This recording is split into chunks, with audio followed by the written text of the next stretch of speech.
please don't judge me. But do anyone have any suggestions for organizing this refrigerator?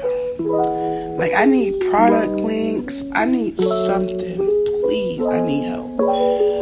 I'm trying to organize it in a way that things aren't forgotten.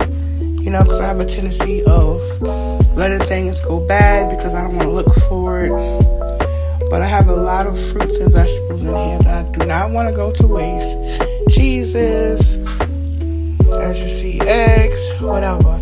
Any suggestions, please put it in the comments.